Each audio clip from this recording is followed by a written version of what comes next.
QuidelOrtho, enhancing human health is at the forefront of all we do. And doing so, sustainability is a priority for our business. A few examples of our initiatives include integrating sustainability into our design and innovation processes whenever possible, as well as focusing on recycling and waste reduction.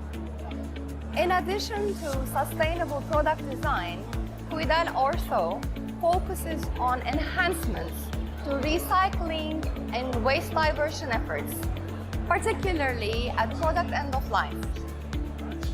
Our long-term ambition is to expand renewable energy usage. We plan to define our waste management practices by implementing improved segregation strategies. And we aim to adopt more sustainable packaging.